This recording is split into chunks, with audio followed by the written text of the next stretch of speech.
What the? Sans Undertale? What are you doing here?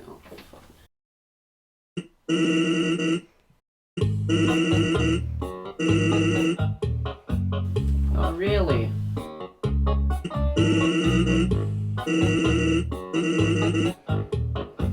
Okay, go on.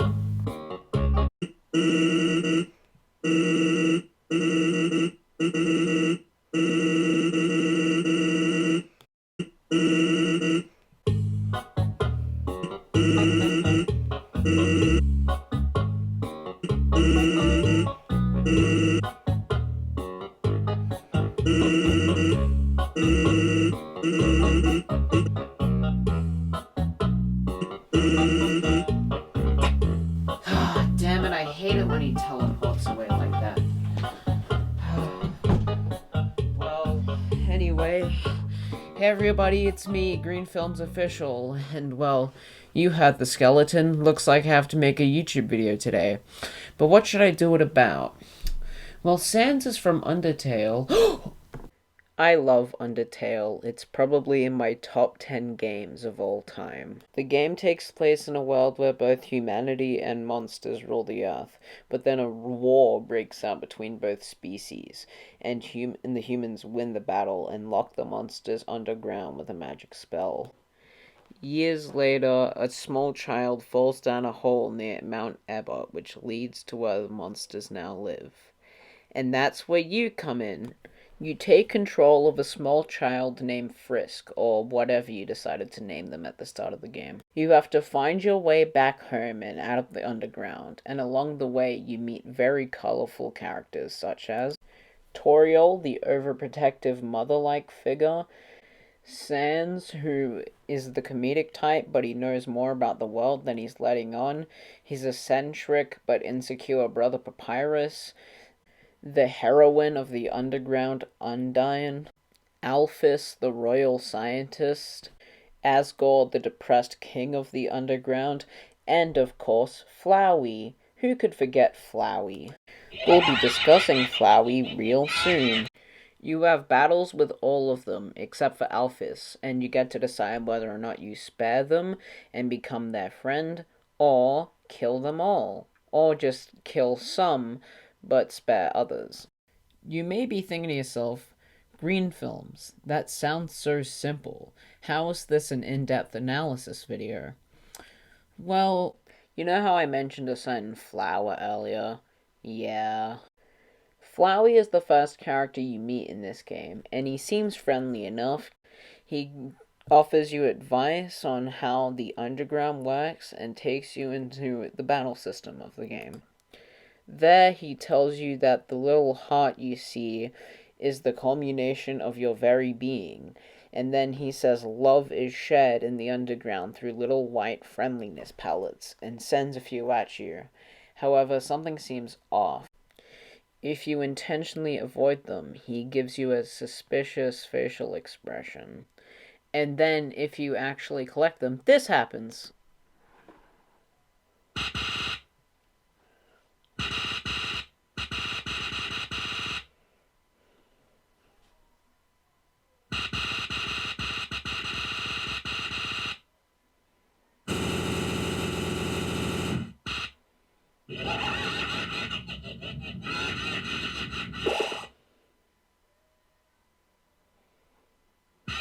Luckily, Toriel comes and saves you.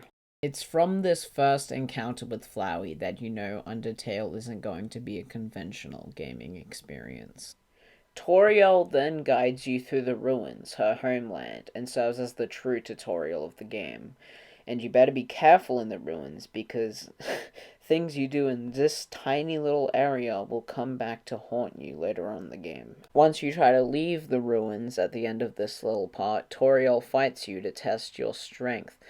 And most people probably don't want to kill her because she's about the only nice thing in the area so far. But most players probably wouldn't know how to spare Toriel, and so, yeah. This is where some players will learn that this game takes a little note next to everything you do. even if you reset your save file. Because if you reset your save file after killing Toriel, you're greeted with Flowey.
After making it out of the ruins, you meet Sans and his brother Papyrus, and there is so much character development here.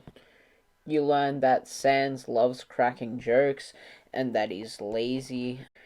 You learn that because of the war and how much monsters despise humans, there are these like little areas where monsters stay and watch for humans.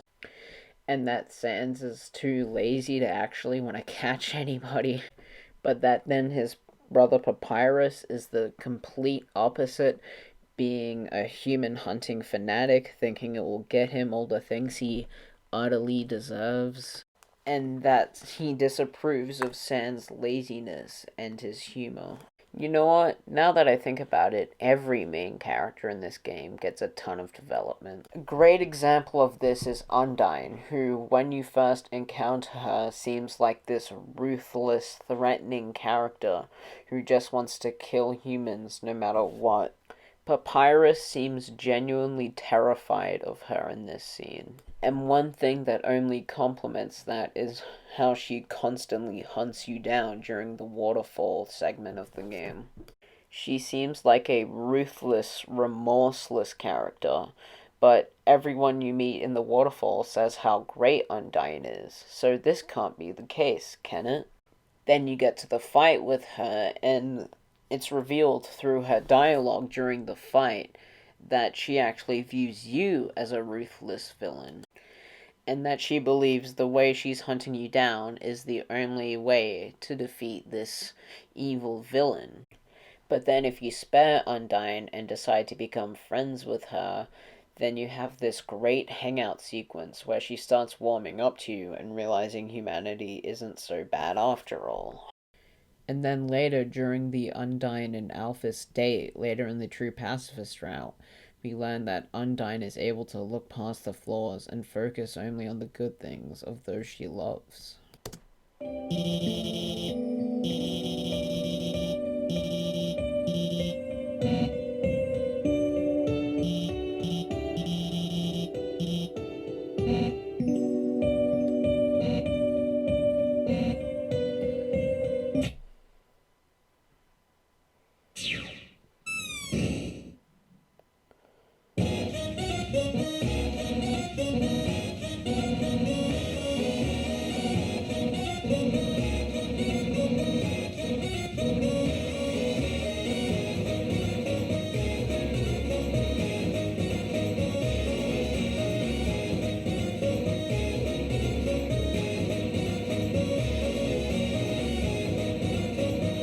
I don't know, man. Just to learn all of that about a character who initially just seems to be a ruthless human killer is so interesting.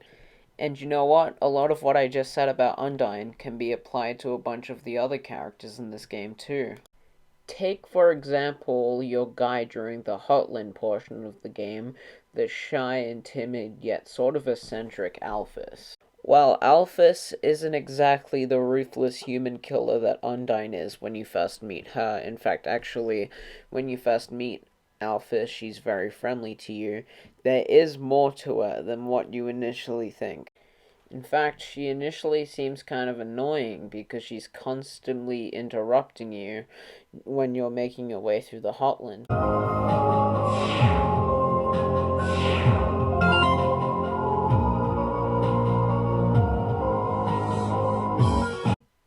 But then later on, you learn that she, for a lot of her life, has felt like a screw up because of certain events.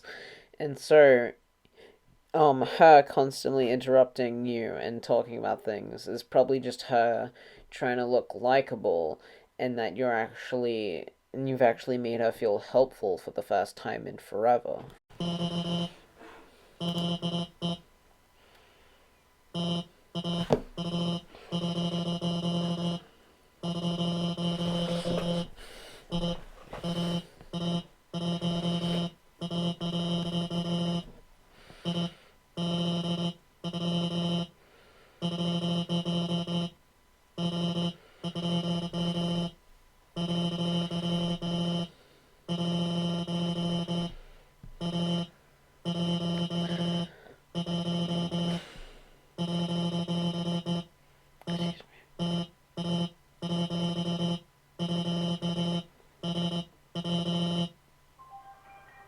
Or how about Metaton, the robot created by Alphys?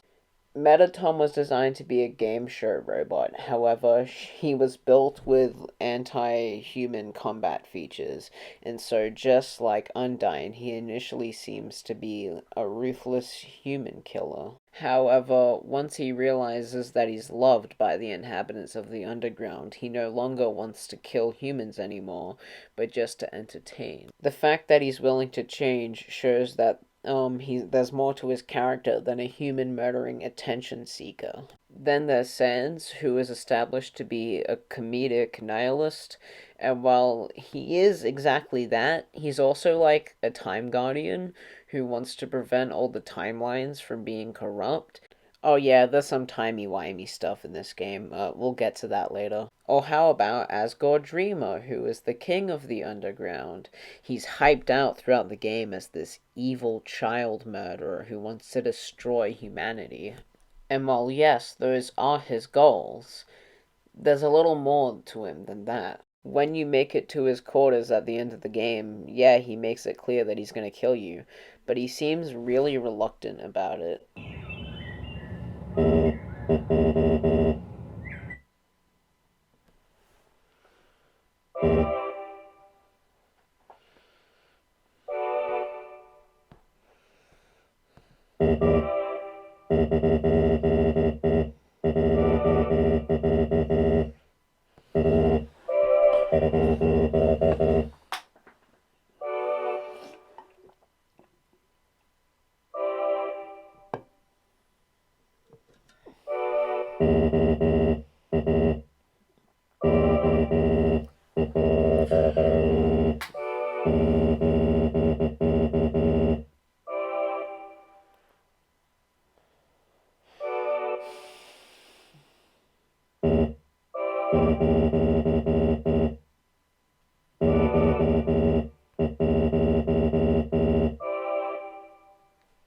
The way Toriel talks about Asgore, assuming you kill her at the start of a neutral round, he sounds horrible and evil. But based on the interaction you just had with him, that can't be the case, can it? He even tries to comfort you and asks one last time if you're ready before the big fight with him. Is this the real Asgore? Has Toriel been lying to us? And finally, just before the battle, he tells us that it was nice to meet us before completely decimating the mercy option, believing he is not deserving of mercy. Then you defeat Asgore, and, well, I think it's better if I show you.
Then there's Flowey.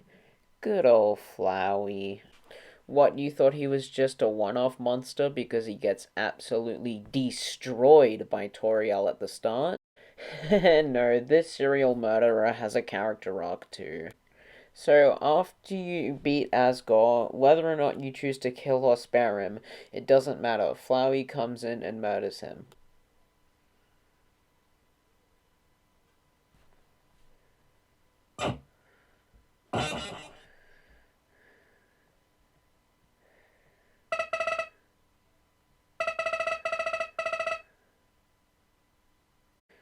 Flowey then takes the souls of the human children Asgore has killed, which closes the game. When you relaunch the game, a near omnipotent Flowey mocks you and says that he has 6 of the 7 human souls he needs to become God, and that the last soul he needs is yours. However, you still stand up to Flowey and challenge him, and this makes him turn into the terrifying Omega Flowey.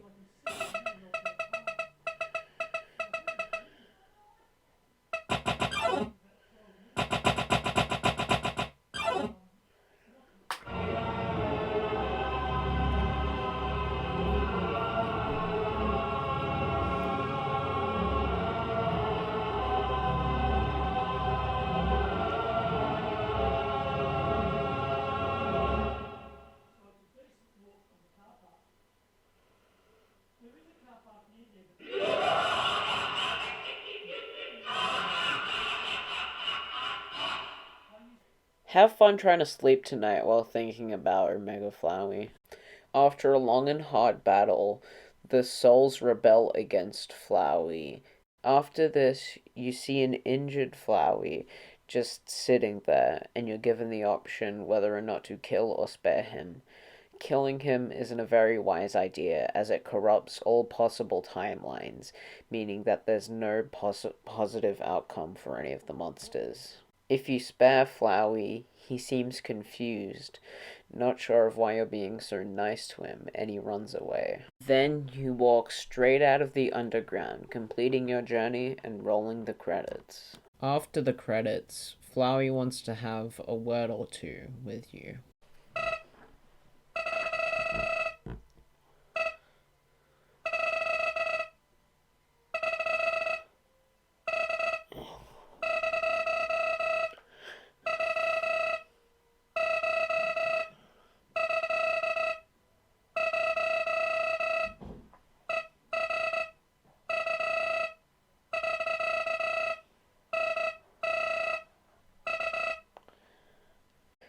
Provided that you fulfill Flowey's request and make it back to Asgore again without killing anything previously, things start up as normal as they would, assuming you were playing the game in the neutral route. The same text that hypes you up for the battle appears, and Asgore even says some of the exact same dialogue.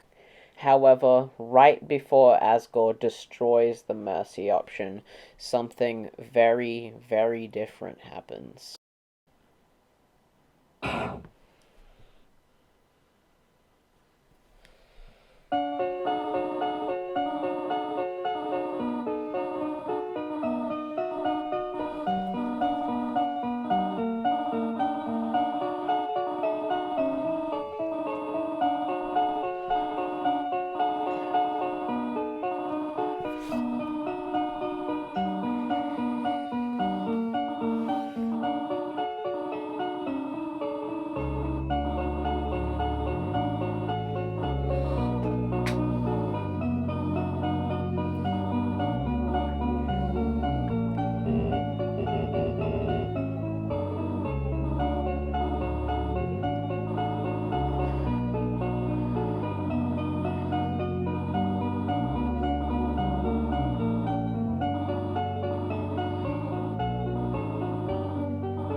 After the appearance of Undyne, all the other main characters show up too. It's such a beautiful reunion and such a wholesome moment. That is until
Flowey tries to kill you. However, all of your friends defend you, and eventually every inhabitant of the underground comes to your aid. However, Flowey retaliates by literally taking all of their souls. It is revealed that Flowey, in actuality, was the son of Asgore and Toriel Dreamer, and that his real name is Azrael Dreamer. You see, Azrael died in a tragic backstory. However, he was brought to life as a flower. However, as a flower, he was unable to feel love, making him twisted and evil over time. And that's how we got Flowey, this evil monster. However, even in his true form, Azrael does not give up his murderous ways, and so begins a climactic battle. It's an incredible fight. It's extremely visceral and exciting, and it boasts one of the greatest tracks in the game, Hopes and Dreams. However, it's less of a fight to defeat Azrael and more of a fight to redeem him. Sure, he throws all of these insane attacks at you and he says all these evil and twisted things, but yet the point of the fight isn't to just defeat Azrael like any other villain. As the fight progresses, you can tell Azrael is feeling more and more unsure about what he's saying. Sure, in the footage I'm showing right now, he seems 100% and willing to just completely reset the timeline and erase everyone's memories. However, it's when you get to his final form that the beauty of this fight truly begins. You save all of the main characters by returning their souls to them. You return their souls by reminding them of who they are, by telling them that they are loved and wanted in life. And it works. It brings these characters back. And it's a beautiful scene. But what's even more beautiful than this scene is what happens after you bring everyone back. The game says that there's still one more soul that needs to be saved.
fact that you redeem Azrael by reminding him that he is still loved and that he had an extremely close friend in the past.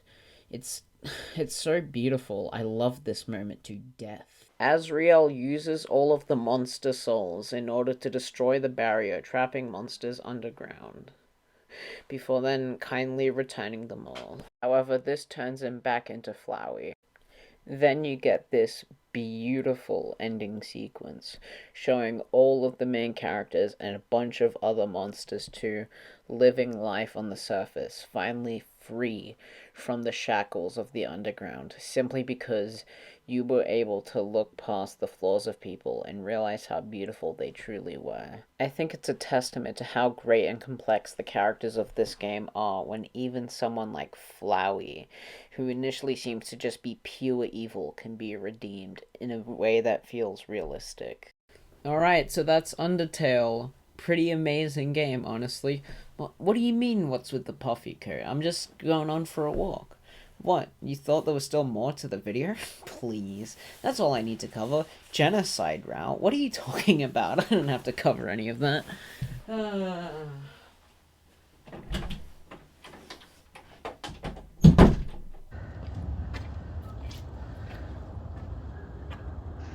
Oh! What the? Flowey, what are you doing here?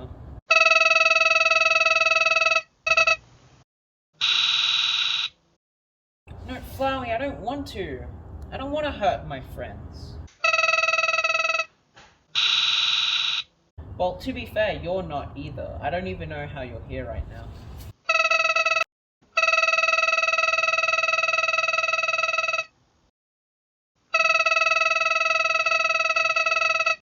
Oh, but Flowey, the video's already like 30 minutes long. Alright. I guess I'll do it. But just so you know, I'm not happy about this.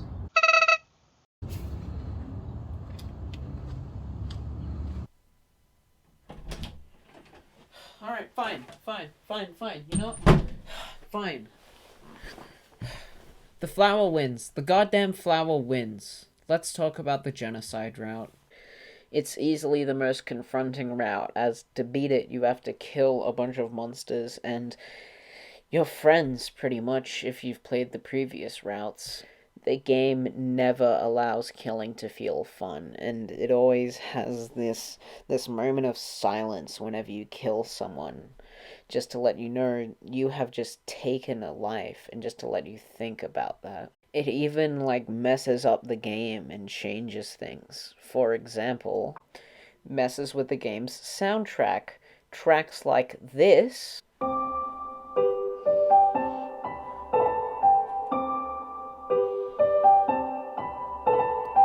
into this.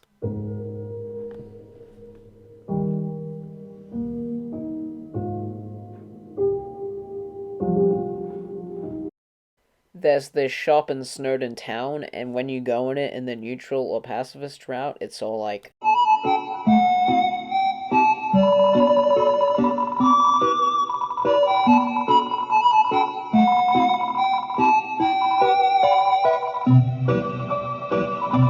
And then you go there during the genocide route, and then it's like...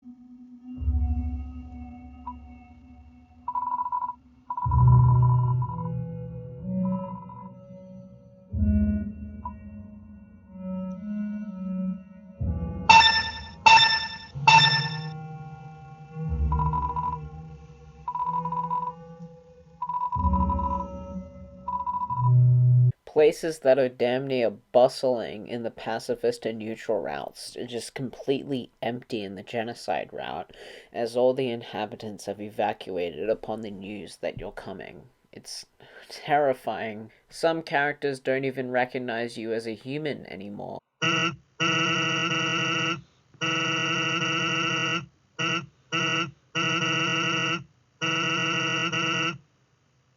And your character is made out to have this stone cold serial killer like gaze.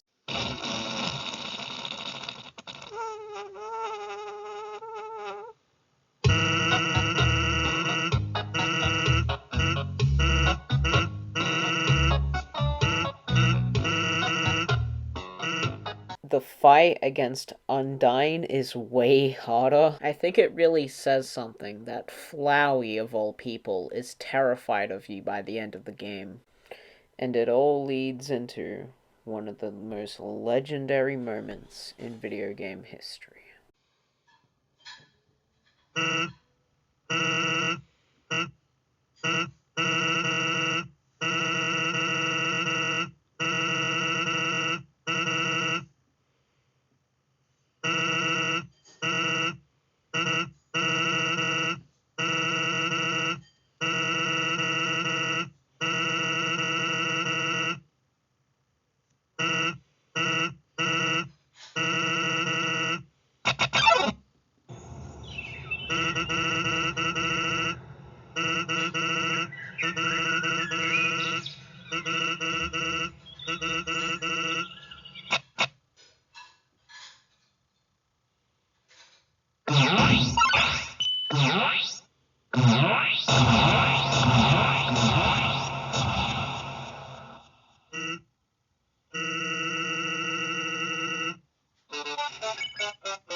This final battle against Sans is so amazing for so many reasons. I literally could make an entire video just dedicated to this fight.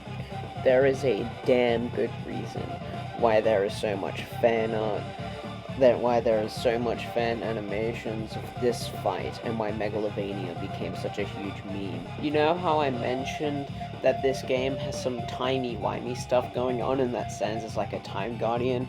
Yeah, well, there are a bunch of different timelines, and every time you reset your save file, that is the game's in-universe version of creating another timeline. And the genocide route could corrupt all timelines so that there's not a positive outcome for any of the monsters. The reason why Sans is so lazy in the other two rounds is because he knows the timeline's just going to be reset, and so he feels, what's the point in trying if it's all going to be reset and I'm not going to remember anything. So it's so exhilarating when you get to this final battle with him in the genocide route, because when even Sans, who doesn't really care about anything because he knows everything's going to be reset and another timeline is just going to be created, and so when he tries to kill you with everything he has, it's like a true holy crap moment. It's an extremely difficult battle with Bones coming at you every direction, gets in his Gaster Blaster shooting lasers at you everywhere. He even sends Bones to kill you while you're in the menu. Halfway through the battle, he offers to spare you and forget everything happened, but if you do that, he just immediately kills you and you have to do it all from the start. It's a fight designed to make you abort the genocide round. It's a fight designed to make you think, Sans is unbeatable, what's the point in even continuing the genocide round? It's his plan to prevent the timelines from being corrupted. However, you think to yourself, I'm not gonna let this jokester, this nihilistic skeleton, defeat me, and so you keep pushing on and pushing on. However, Sans stays determined and throws this at you.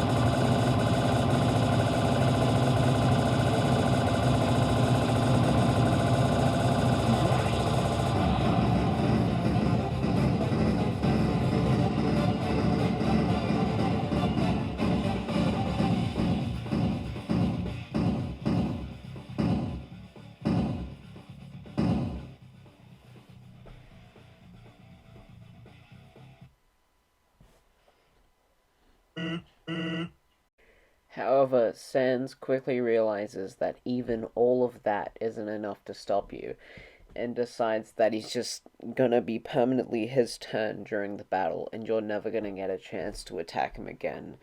So you can get bored on the screen and eventually just quit.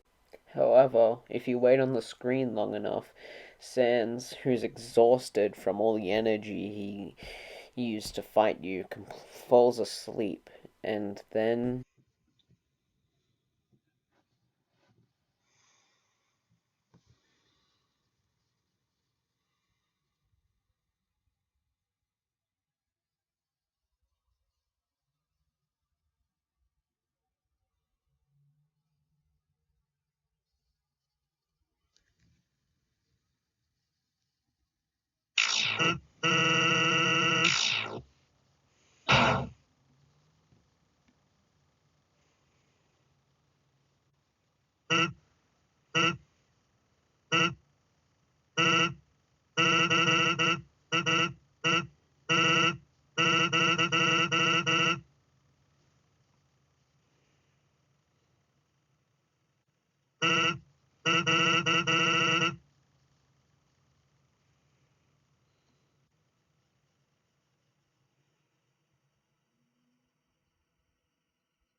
with Sans out of the way, you go to kill Asgore. However, Flowey does it for you, and then destroys his soul with his friendliness pellets, which prevents you from leaving the underground. You respond by butchering him into tiny little pieces until there's absolutely nothing left. And then a small child appears in front of you. Remember how at the end of the pacifist route, you remind Azrael of his really close friend? Well, this is his friend. Azrael's friend, or let's go by their canonical name, Kara, introduces themselves as the name you named yourself at the start of the game. And then you realize you didn't name yourself, you named Kara, and they've been following you throughout the route, all three routes. At this point in the game, you filled Kara with level of violence, or as this game shons it to, love, and now they believe that killing is the only way. Kara then says to destroy the pointless world and move on to the next world to destroy, and then this happens.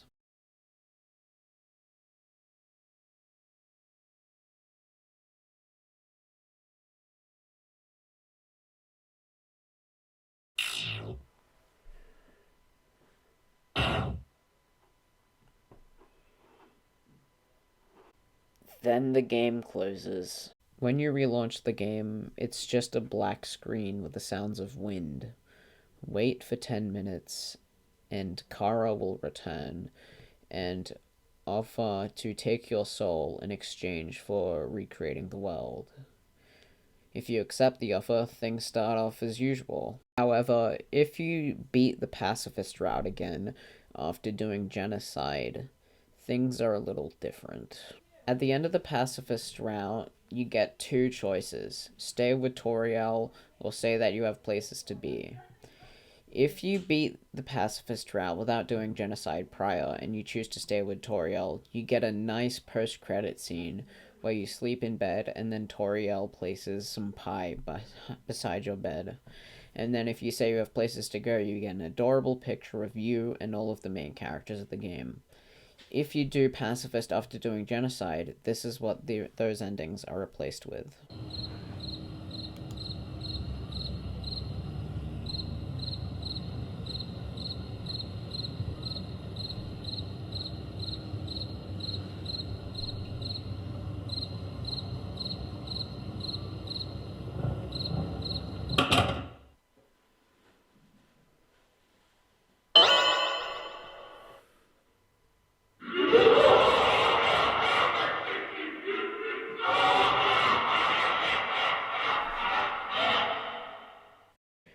And the wonderful picture of you and all the main characters, if you decide to have places to go, gets changed into this.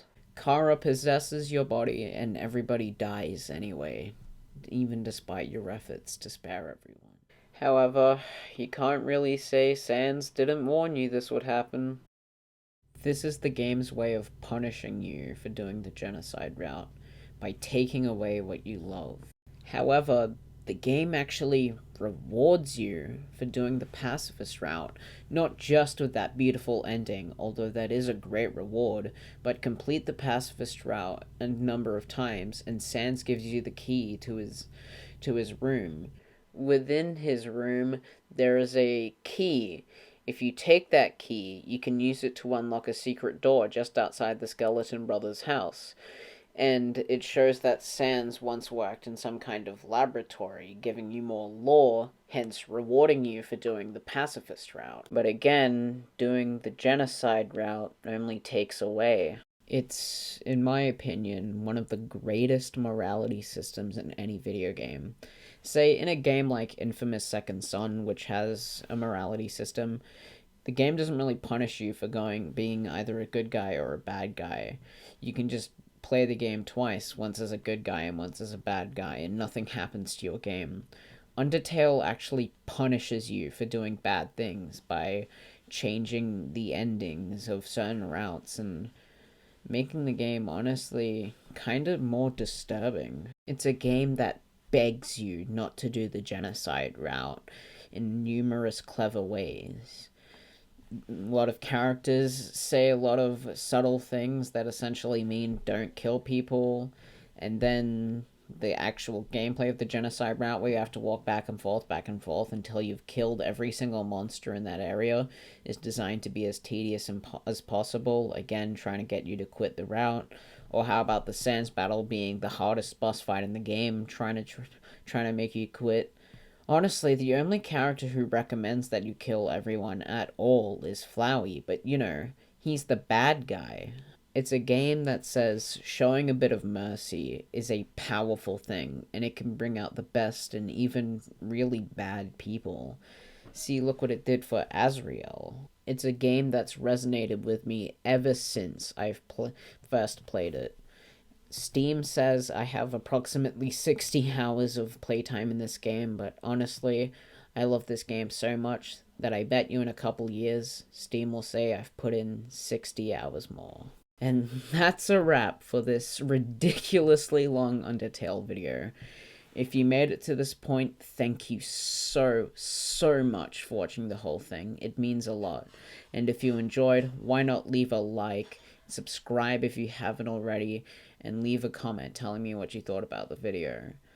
I put in a lot of effort into this video, and it was made over the course of many days, as you can probably tell by the fact I'm wearing a different jumper.